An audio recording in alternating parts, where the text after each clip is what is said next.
Hello, this is my third and last video about my December 2022 prolonged fasting mimicking diet.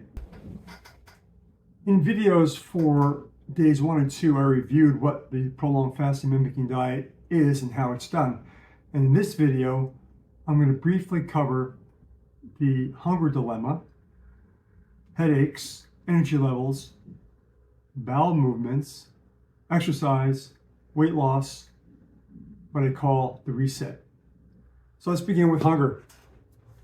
Yeah, you're going to eat less and you can get hungry from time to time. You only eat 800 calories, and that's less than you're used to, I would imagine. So the 7 things I did to alleviate hunger, to deal with it, were: number 1, I eat my prolonged meals mindfully and slowly. In the morning, I ate or drank 8 ounces of black coffee, and that kept me satisfied until my first prolonged meal, which was typically around 11 o'clock. I sometimes used no calorie, no sugar lozenges. I had plenty of herbal tea and pure water. I kept busy.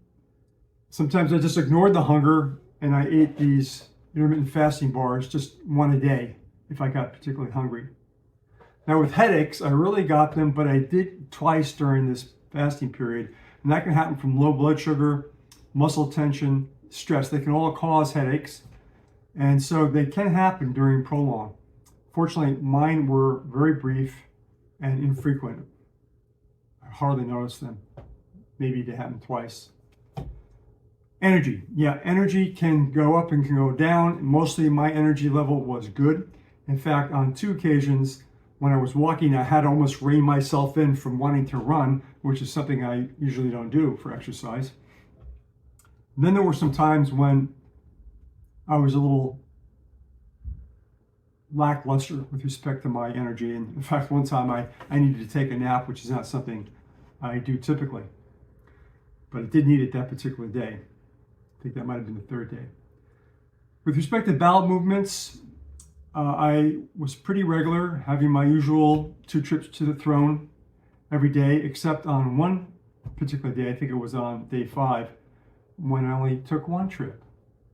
Now, I guess my friends are right that they say I'm full of it, and I think most of us tend to be, because even when you're not eating, it takes a while to evacuate your bowels. So there could be several days of not eating much, and you still are going to the throne room. Exercise was less than I usually do, but I did do 2 full body exercise sessions during the 5-day of prolong, and they consisted of 20 exercises, each done for 40 seconds with a 20-second rest. So that means I exercised for 20 minutes long each of those 2 sessions, whole body. I chose not to push as hard as I usually do, so the intensity was less than usual. And then the other 3 days I did walks. Each walk was about 1.5 miles. And then finally I kept to my energy snack schedule. Energy snacks are something that you do throughout the day. They're little bursts of exercise. And for me, that from 9 o'clock in the morning till 3 p.m., my phone pings me on the hour. I get up and I go do 2 minutes of exercise. Usually the first minute is something kind of vigorous, jumping jacks, burpees, jump rope. And then the second minute will be working on some mobility exercises, opening the hips or giving more mobility in the ankles or posture. Now with weight loss, I began to fast at a weight of nearly 209 pounds. And the day after the fast, so the 6th day, 5 days of fast, the 6th day I weighed in at 204.6. Okay, today is Saturday morning. I finished the fast yesterday, although I haven't eaten anything yet today at around 11 o'clock. Let's check the weight before I begin eating.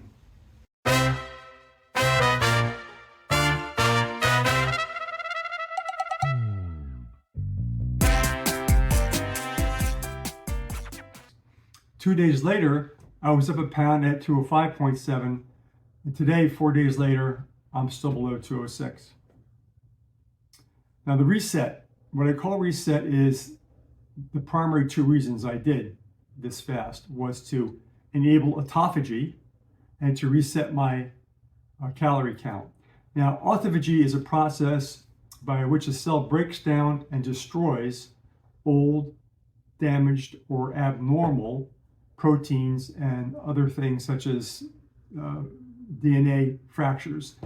And this happens in the cytoplasm of the cell, which is the fluid inside of a cell. And this happens after a prolonged period of fasting, autophagy does. Autophagy requires some prolonged period of fasting or other tricks with macro and micronutrients.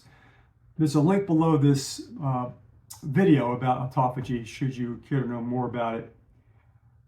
It's pretty essential for expanding health span or longevity. A great intervention for that. The second reason for doing ProLon was to reset or reduce the number of calories I consume daily. Of course, that was happening during the fast when I'm only 800 calories, but as I expected, I found that after the prolonged fasting mimicking diet, so far, I don't want to eat as much now as before the fast. Now, I'm not like counting calories, but I'm simply choosing to eat less than I did before, and I have the space and room for that because I've been used to eating much less during the fast. So that's it. If you're viewing this on my website, you'll see lots of information and other videos about the prolonged fasting mimicking diet. If you are watching this on YouTube, check below this video for links to the prolonged fasting mimicking diet page on my website. Thanks for watching. Ciao for now.